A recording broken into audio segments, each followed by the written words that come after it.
Guest with him. Sure do. Paul Durso here with us today to talk about some financial matters that everybody needs to know about. Paul, good to see you. I see you. And we hope you and everybody else is not caught up in that terrible traffic out there. But subject today is an interesting thing because I've not really ever heard of this before, so you're going to have to tell us more about it. Financial bullying. I've heard of, cyberbullying and bullying in schools and things like that, but what's financial bullying? Okay, so financial bullying is, all couples argue. But financial bullying would take that to a whole nother level where you'd have a couple and one person would kind of control the other person. They wouldn't let them, shop alone to buy things, would be very micromanaging over every aspect of their budget, make them feel very guilty if they spent even the littlest amount of money. So it's a lot of control. How do you recognize that, though, if you're the person being bullied? Do you automatically know it, do you think? Or can it be such a subtle thing you may not realize it?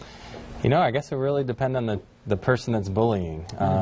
If there's somebody who's very good at communicating in an effective way, you might not even realize you're being bullied. But at the end of the day, there are telltale signs. So what about bullying from other sources? I mean, could you be bullied by your bank, or could you be bullied by your credit card company, other entities such as that? I'm sure it's possible, yeah. But I don't know. Well, I hope no one is at all. But so what warnings do you have about financial bullying? Well, there's a couple things that I think can help if you're in the situation and find yourself in a bullying situation. The first thing that you really want to do is communicate. And there's a couple areas that we want to communicate with. And the first one is, debt. So if you have any sort of debt, and you're in a relationship, the first thing that you need to do is just come clean with it. Whether it's even good debt like a school debt or, other forms of debt, just come clean with it. Yeah. There's a couple other things. The next thing would be spending habits. When I got married to my wife, it was interesting to know the different spending habits that we had. Certain times that I would spend money versus certain things that she would spend money on. And it just took a little bit of experience, for us to understand how we each spent money. Another thing would be, having a budget in a relationship.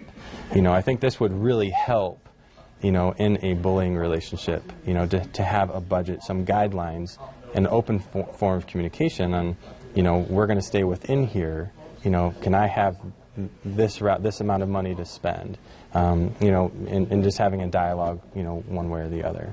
Another thing is financial responsibilities. My wife's a rock star when it comes to financial responsibilities.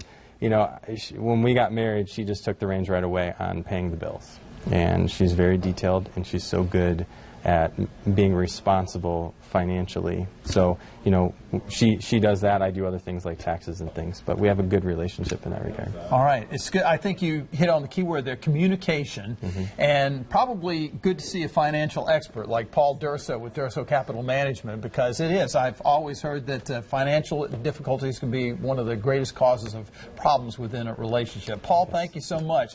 Really good advice. Check out Paul sometime when you get a chance there. Financial bullying. How about that? All right, 14 minutes after 8 o'clock, and we'll be back right after this.